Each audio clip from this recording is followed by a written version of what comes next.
I'm Gilbert Cruz, editor of the New York Times Book Review, and this is the Book Review Podcast. We gave you a fall fiction preview. We gave you a fall nonfiction preview. We talked about almost 30 books over the past 2 weeks, and hopefully you've made time for both of those episodes and have started saving the books you want to read. This week, we have on a wonderful writer. Joining me is the author of Stiff. She's the author of Spook. She is the author of Bonk, and she is the author of Gulp. She is Mary Roach, the science journalist behind 8 popular science books, including her latest, Replaceable You, Adventures in Human Anatomy. Mary, welcome to the Book Review Podcast. Thank you very much. So, Mary, your last book was Fuzz, When Nature Breaks the Law. It was about animals. It was about essentially what happens when animals and humans come into contact, they cross that line. With your new book, you're back on territory that you know very well, which is the human body, the endlessly fascinating human body. What made you come back? It's just that. It's endlessly fascinating. It's this weird foreign planet, and I didn't study it in high school or college, and so I'm like that explorer who keeps finding new continents and having a blast. So in a way, it's a logical topic for me.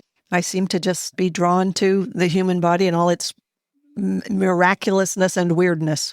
Tell us about the continents you're exploring this go-round here. It's a pretty big tent. This new book, you write about prosthetic legs, you write about organ transplants, you write about cataract surgery, you write about the history of the iron lung, which is not something I would have predicted reading about this year, but I did, and I enjoyed it. How did you settle on this sort of broad, as I say, big tent? And then how do you decide what goes in and what goes out? I tend to do that. I have a very broad umbrella of a topic, but that enables me to cherry pick the things that I am most fascinated by. But the thing that first drew me to the topic was, it was an email from a reader who had a book idea for me that didn't quite work. It was professional football referees. I don't watch football. They maybe I'm an idiot, and maybe secretly pro football referees are really surprisingly cool and interesting in ways that we don't appreciate. But has this person read any of your books? Because that just seems slightly out of your zone. She's read them all. And this one, she came with me for one of the chapters, and I sent her a book and she's read it. And 2 days ago, I got an email from Judy, and she said, she sent this clip of, there's some guy whose job is to bathe the footballs in mud before they're used. So it's essentially a mud bath for footballs. And she goes, in case you're still going to do that football referee book. Very relaxing. I would love to be a football slathered in mud before a game. Yeah, I'd even be happy to be the guy who does it. It just sounds really appealing to me right now at this point in my life. It sounds soothing. But yes, exactly. Yeah, the mud bath as well. Anyway, so in the back and forth on email, she mentioned that she's an amputee. I do this all the time. If somebody shares something about their life or their career, I tend to ask questions. I'm a curious and nosy person. So I was asking her, like, what's going on in the world of amputation and limbs and things? And she said she was an elective amputee. In other words, somebody who wanted their foot, the lower part of their leg cut off because it didn't work well. She'd had spina bifida, she had spinal corrective surgery. Her foot ended up being twisted, and there were a number of operations, and it never really got to the point where it worked the way a normal foot should work. And she would see people with prosthetic limbs who were hiking and running around and doing things that she couldn't do, but it was very hard for her to find a surgeon willing to cut off her limb. And she said, they'd say to me, but your foot is healthy. It has a blood supply. Yeah, but I can't walk on it very well. And I don't want it. Essentially, people, their hip wears out and they get a hip replacement. Why is this different? And it is different. I think we have a bias for wholeness, and a foot is first of all, you can see it. You're not going to put it back on. And there's various reasons why a surgeon might be hesitant to do that procedure. But she did finally find someone to cut off her foot. So engaged in this conversation with her. So that was, okay. And you said, elective amputation. There's more here. This is what I do. I have like 2 little kind of nuggets. I never start with a topic. Have you ever started the other way, or it's just always been part of your process? The closest I got, I think, was with Bonk, which is a book about the study of sexual physiology, not gender, not behavior, but how do these bits and pieces work? What is going on with arousal and orgasm as a bodily process? Again, I didn't think I want to write a book about Masters and Johnson and Kinsey and these very brave people who decided to study sexual physiology. It was a reference to the colposcopic films of Masters and Johnson. Colposcopy, that's the cervix. So I thought, my God, they filmed a woman inside her body as she's sexually reacting. And I was like, that's my next book. Sex research. I don't think it has ever happened that I've thought, maybe gulp, like the alimentary canal. I had a sense that that tube between the nose and the ass it's like there's different rules in there and it's a very weird space. It is a very weird space. The subtitle, Adventures on the Alimentary Canal, I wanted it to feel like you're a tourist going down the canal, a travel log almost. So that was the closest I've come to having a concept before I have any of the bits and pieces. You've said in the past that when you're in between books, it is this flailing around process until you alight on your next idea. I'm just curious a little bit more of the specifics. What does that look like? What is the flailing around? Are you just picking up random medical journals? What are you doing? I sometimes call researchers I've worked with in the past and pick their brain if I've got a germ of a possible idea. I do a lot of brain picking. I talk to people on planes. I'm constant. I'm just like picking up a lot of rocks and looking underneath and just, is that a book? Is that a book? And there are often, almost always, false starts where I think, yeah, I've got it. And I spend up to a couple of months in one case looking into a topic and then discarding it for various reasons, maybe logistics or access. It's maddening because it's not a formula of if you work hard enough, you will find it. It's just serendipity, and it's all you can do is leave yourself open as much as you can. Sometimes I go back for every book, there are folders of rejected chapters. And I also have a folder that's just called Stuff, which doesn't fit in any book, but kind of interesting. And I have a short memory, so I always forget what's in the Stuff folder. It's like that fat. And I'll go back in there and I'll go, is there another way to look at this? It's the hardest part for me. It really is. I don't know what the next book is. I am flailing so bad right now, Gilbert. I've gone through, I'd say, 3 false starts. Do you have to write a next book? Can you take a break? What is the impetus to keep? Because I got to find the next one. I don't know how to do anything else. I don't know how to do anything else. I would, if I did know how to do something else, I think I would love to do that. But here's the other thing. I love it when I do find a topic and I'm kind of on fire about it. I'm going to go here and I'm going to see if that'll work out. I'm going to get in touch with this person. I could do that. And it's very exciting and it's fun and it's addictive. That's the thing I love to do most. So I don't really want to do anything else.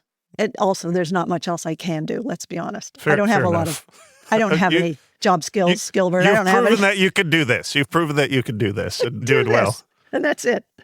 For this book in particular, I am curious what some of the earliest examples of body replacement surgery that you were able to find were. I don't want to ask you to tell me everything that's in the book. That's why the book is there, to read it. Yeah. But curious about some of the early stuff.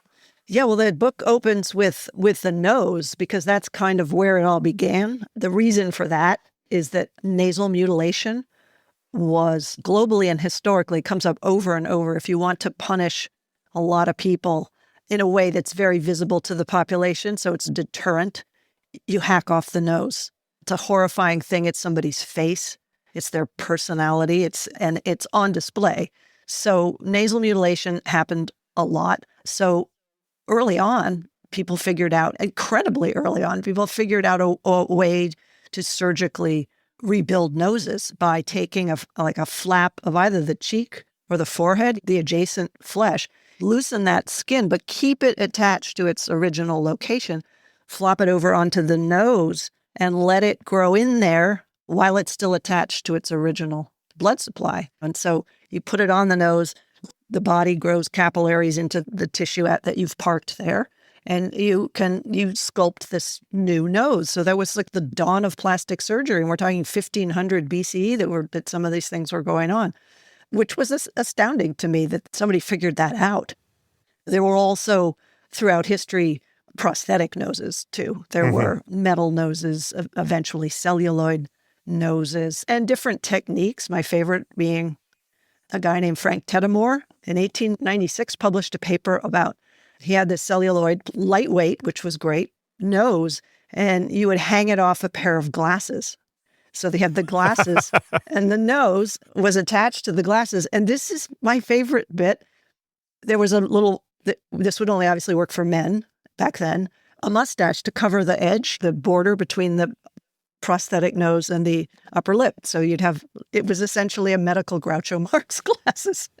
Do you remember these facts forever? I know you just said you have a bad memory, or is the cache cleared after you do a book press tour where you have to just move on and then all of a sudden memorize a bunch of new facts about the human body and everything that you learned from the last book is gone? I can't even remember them long enough. Look to see what this is. These are flashcards. This is me attempting to shove back into my head all of the things over the course of, 3.5 years or whatever I spent on this book. And the time has gone by. It was a year between when I turned it in and when it finally is coming out. And I don't have a good memory. So I'm having to kind of cram them back into my head. And that's the hardest. It's not the hardest, but it's hard for me. I'm constantly in fear that I'm going to blurt something out that's correct in the book, but I couldn't remember it. People will say, "What century is that?" I'm like, couple hundred. That was a while ago. It's in the book. Look it up. As someone who also has a terrible memory, I sympathize, Mary. Those flashcards, do not lose them. No, I won't. A big part of this book, and I feel like many of your books involves you traveling somewhere as part of your reporting process. I have to imagine that's fun. I have to imagine it's part of the appeal of the type of reporting that you do. I'm curious how important you feel that field work is for the type of science journalism that you do. Oh, it's essential for me. I love writing, but only if I have a pile of good material to work with. And it's only good if I went there and I spent time and I inflicted myself on somebody for at least an afternoon and preferably 2 days, because I want to have a scene and people and conversation and things happening and things for me to describe. But it's limiting for me because so much of science now is protein receptors and genomes and things that you really can't see. So if you go to a lab, somebody's explaining something to you, but in terms of the visuals, there are no bodies on slabs anymore. It's very different, but I have to have that. I got to have it. I rely on the crutch of reality, of the things that I've seen and heard and experienced. That's just how I can do what I do. I think part of the reason your books are so accessible and entertaining is because it's not just a bunch of facts on a page. You really are trying to think about creating a chapter, and these are very chapter-oriented, in which you are presenting a cast of characters and you're relaying information and scientific fact through those characters. This is obviously all something you've done for a while and is very deliberate. I imagine it's because you're trying to entertain yourself, but you're also thinking about the reader who's going to receive this stuff. Yeah, exactly. And how they receive information. Yeah, my sense has always been, if it's not interesting and fun for me, it's probably not going to be interesting or fun for the reader. I'm doing it, let's be honest, because I love to travel and I just love the ability to step into these worlds that otherwise I would have no access to. Like what just came to mind, I don't know why, was a scene in Bonk where I heard about this. It was a company that makes dildos and they claimed that they had a research department. I was like, I'm so there. But it turns out the research department really barely existed. But just this scene with people like walking along with armloads of these giant, phalluses and a lot of the people working the assembly line in the factory, they were women, local women from the valley. And I was like, these lovely young Latina women, I'm like, what do you tell your parents? And she goes, I work in plastics. I don't know why that came to mind, but just the surprise of it. I thought, okay, there's a research department. I'm picturing an actual department with somebody doing, I don't know what the research would be. But they have a clipboard. They're going to have a lab coat, and there's going to be clipboards, yes, and perhaps a testing machine where they're making sure that it moves the right way and it doesn't deteriorate. Did you ever see those ads for jeans where they had this robot that was like scraping the butt along the floor over and over? I was imagining maybe there'd be like a dildo testing machine. And anyway, it wasn't like that, but it didn't disappoint. I live for that kind of thing. I cannot imagine anything was the equivalent to this book, or at least not as hilarious, to be honest. But where were you able to travel for this one? Well, you'd be wrong there. Okay. No, this one, let's see, how do I say this? Somebody mentioned to me, it was a woman who worked in a stem cell lab. I don't know how our conversation got to this, but she told me she saw a paper in a journal about a surgeon in Tbilisi. It turned out, she didn't remember where he was. I found him. But she said he used a man's middle finger to rebuild a penis. He'd had cancer. And I, of course, was picturing the finger as is with the nail intact attached down there. And I'm like, without knowing any more, I'm going to meet that surgeon, at least, if not that man.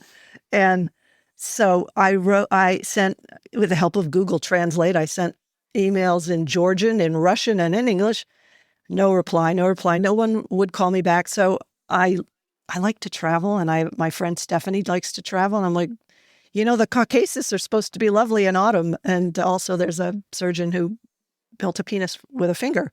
So I didn't actually see the surgery. He's done it maybe 5 times, according to the office manager. He wasn't there. I just showed up like an idiot. He's on vacation.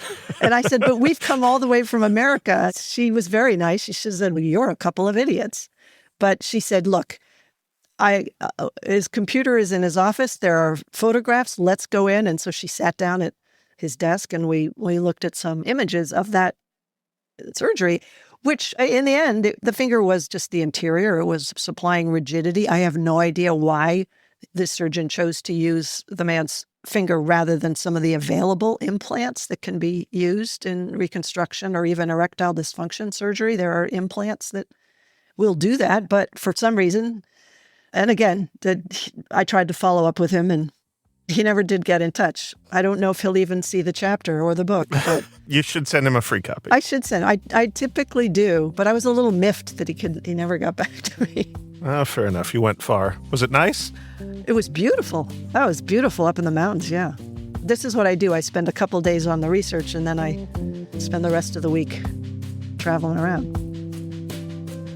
We'll be right back.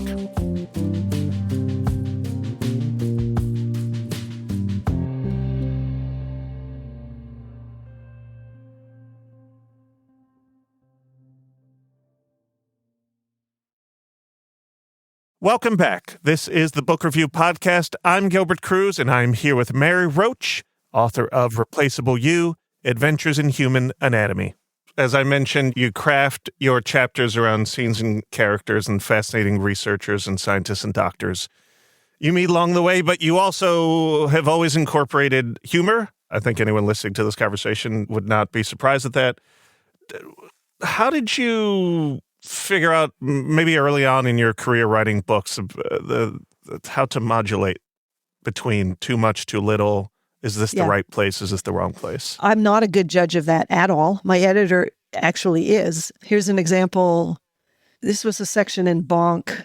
There's a surgeon in Cairo who had published dozens and dozens of papers on specific, it was like reflexes of sexual intercourse. And I was like, what reflexes are these? And so I wrote to him, and he said, great, and I can show you, so I can demonstrate some of these reflexes.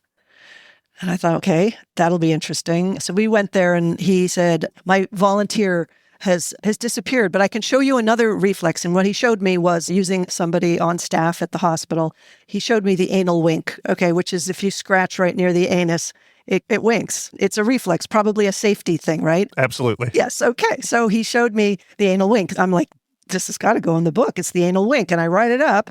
And I included this whole, because there's this man standing on a platform, so his eye level with the winking. And I flashed on, when I was a child, those Easter eggs where you look through the little hole and you see a scene with the bunnies and the chicks. And I flashed on this whole scene, and I turned the book in, and my editor, I get it back, and there's a diagonal line through the whole passage, and it just says, no. Bad girl, no. So that came out. Okay. Do you feel like that was a wise choice? Do you yes, wish? I do. Yes, okay. I do. Sometimes editors know what they're talking about. Yes, they do. My editor knows what she's talking about. Thank God for my editor. After 8 books, you've met, hundreds of scientists and researchers? And yes.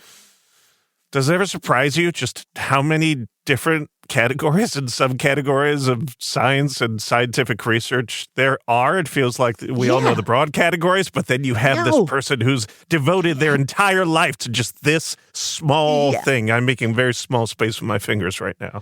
That is what I live for. The person who, who's not only has devoted their whole life to it, but is so interested in it. I remember for Gulp, there was this guy in Food Valley. It's like the Silicon Valley of food in the Netherlands. And there was a guy who had studied for years, for decades. He was in his 60s or 70s, chewing. How does the mouth take apart food, form a bolus, swallow it? He was so excited. There's this cutoff reflex where, okay, if you're biting down on a peanut, at a certain point, the peanut will give way. And if you continued to have the same amount of force that you were applying, your teeth would smash together and be damaged. So your body cuts off without you even knowing or doing it. And he was so excited about this reflex and chewing. And I live for people like that. And down the hall, or maybe across the road, or it was in the area, there was a saliva expert. It was a whole laboratory, and we collected my saliva, and there's different types of saliva. There's the kind that's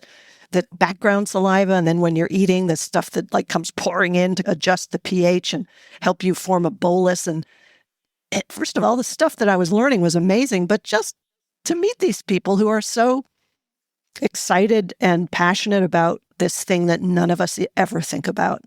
I guess that's my turf, really. That's what I love.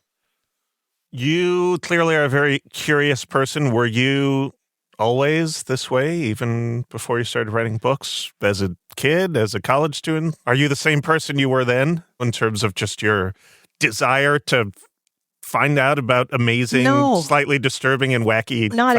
Not at all. My whole high school experience, I wasn't popular. I didn't go to any parties. I was kind of a loser.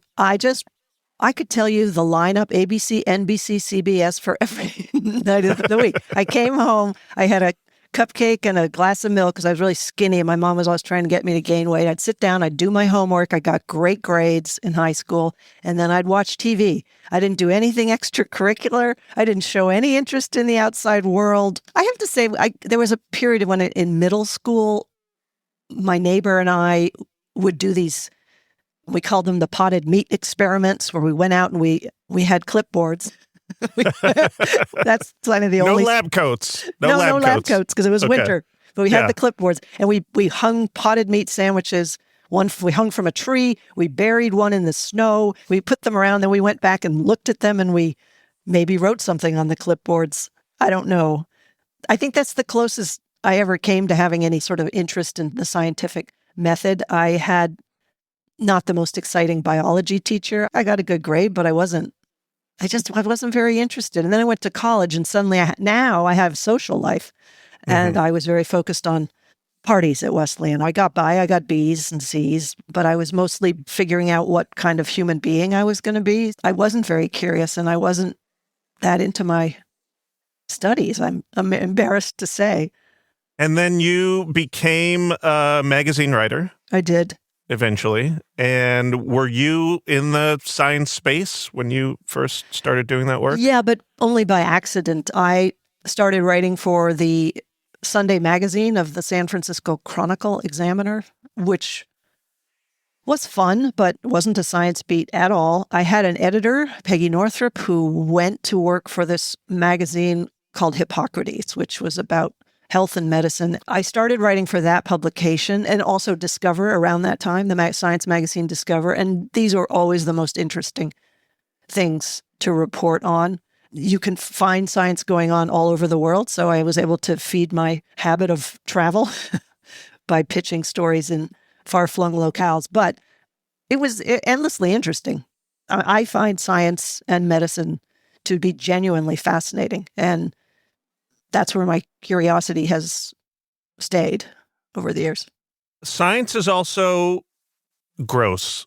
And I am curious when you knew you were just going to regularly write about things that are pretty gnarly, or maybe that many people would consider to be gnarly, but still want to read about, which I think is the line that you were towing in much of your work.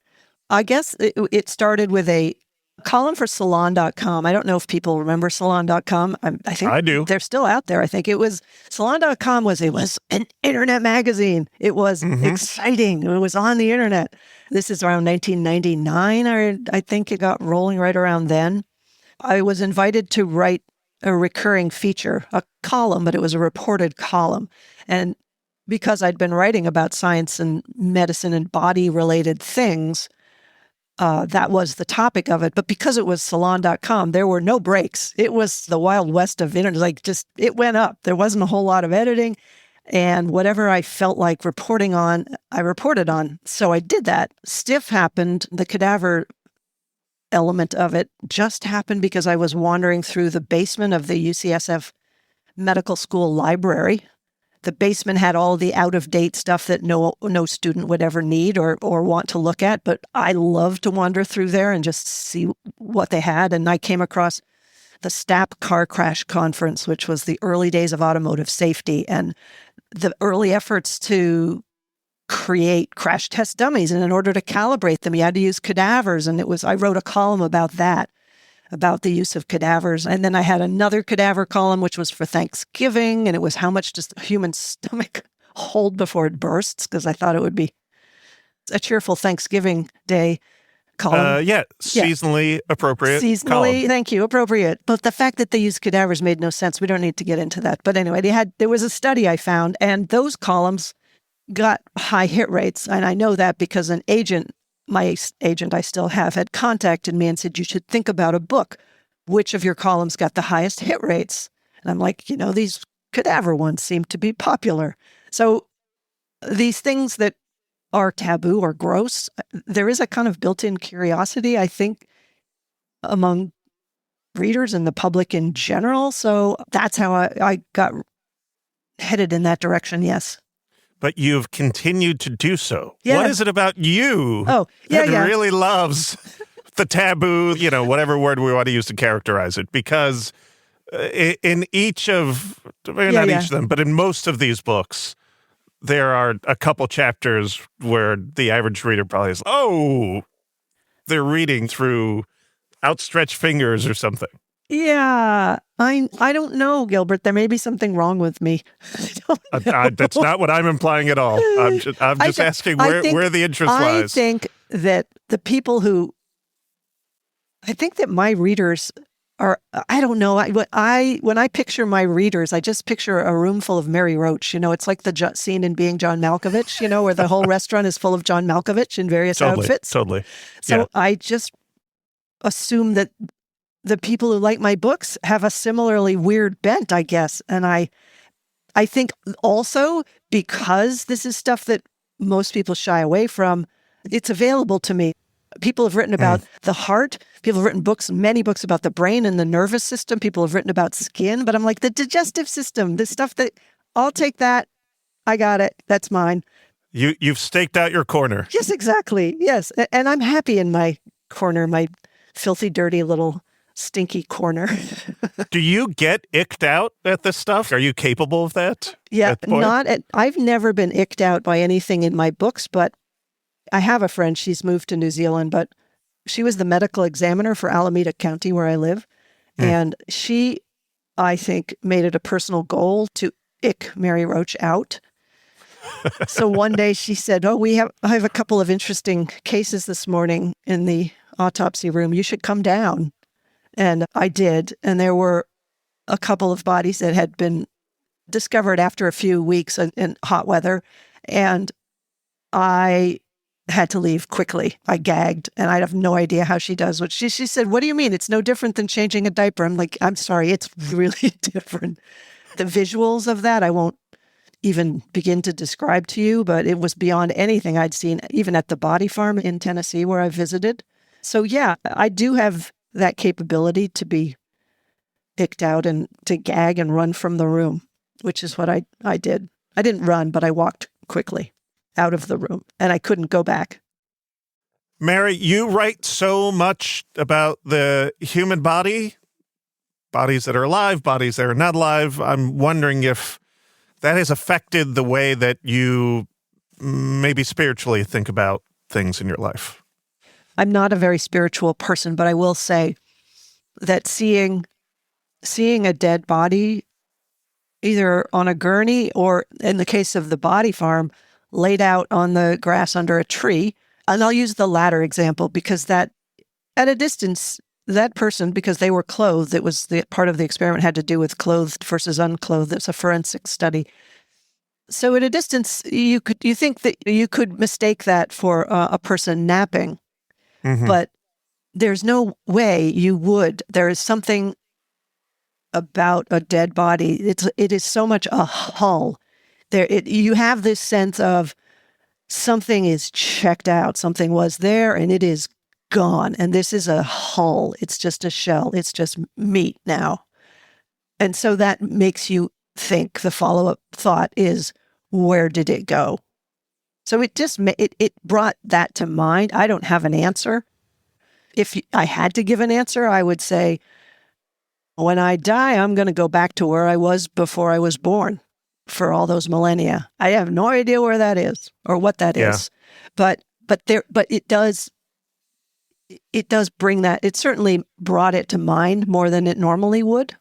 Are you capable, with all that you know about the human body, both big and small, are you capable of looking at people, not just thinking about, oh, their stomach is doing this right now? No, as we're having this wonderful meal, you and I, it's actually as it goes through the mouth and down through the gullet. That book was the hardest for me because I would go, especially after the chewing chapter, I would go to a restaurant and I would look at people chewing and swallowing and watching. And I think that's disgusting. I was like, people should have sex in public and eat in private because eating is disgusting. But fortunately that fades and then you move on to the next book. But there is temporarily this heightened awareness of these processes that you were up until that time blissfully unaware of. And that was true for Bonk too. Just all the phases of sexual arousal. It's very distracting me going, oh, are the earlobes engorging now? It can be a little distracting. What do you think is the perfect Mary Roach project? What are the elements that make it sing? I got to be able to go places. Like I couldn't do a purely historical book. First of all, I'm not trained as a historian, and I would not know how to. I wouldn't know how to begin to go about doing that. I can do little slivers of research, chapter at a time. I like to have a little history. Absolutely. I love to have a couple historical chapters. If I've got an archive and I've got a couple folders to play with and something to build from. A little bit of history is great. Lots and lots of places to go with people doing things that no one would have imagined are being done in the world. Or they pictured them one way and they're actually completely different. So lots of just surprising settings and things that are sometimes surreal and things that lend themselves to humor. If I'm going to make fun of anyone, it's me. I'm the clueless, bumbling outsider. Or sometimes it's just the weirdness of the situation that's funny. Those are the elements that I typically am looking for, and it's surprisingly hard to find. That's why I'm flailing right now. I'm always flailing. People think, people go, so you have a list of books that you're going to get around to writing? I'm like, I would pay lots of money to have that list. I don't have anything on a list. I don't know. I never know. But anyway, those are the elements. What is one thing that you had to leave out of your new book that you wish you could have gotten in? I wanted to include a chapter on, there were a couple of things where people just, I didn't have the access. I didn't have the scene, the characters, the setting. I didn't have that. I wanted to include a chapter on uterus transplants, which I found interesting because it's a temporary transplant. A woman can get a uterus if her own uterus is not able to carry a child to term for whatever reason. It's possible to take one either from a donor, a living donor who's not going to have any more children, or from a cadaver, and to transplant that. The person can then carry the fetus to term, have the baby, and then the uterus is taken out so that the person doesn't have to be on a lifetime regimen of immunosuppression, which you don't want to be on immunosuppressive drugs your whole life. Yeah, it's a temporary transplant. I thought that was very cool. But the universities, the medical facilities that were doing it didn't allow me to go. And I could have been there for the transplant, the birth, the removal. I'm like, I'll take any of them. But no, they, for whatever reason, didn't want to play with me. Yeah. Do you have any suspicions as to, without naming any places in particular, what the hesitation might be? Sometimes universities just would rather not have someone there for, I don't know if it's liability or just wanting to be very cautious and control what goes out into the world of social media. I don't know. They didn't say specifically, but it's gotten harder. I find there's more patient privacy issues than there used to be. It's gotten a little harder to be Mary Roach. Well, I was not able to tell that by this book, and there's more than enough fascinating stories in this one. Thank you, Mary Roach, for coming on the Book Review Podcast. Oh, absolutely. My pleasure. Thank you so much, Gilbert. That was my conversation with Mary Roach about her new science book, Replaceable You. I'm Gilbert Cruz, editor of the New York Times Book Review, and thank you for listening.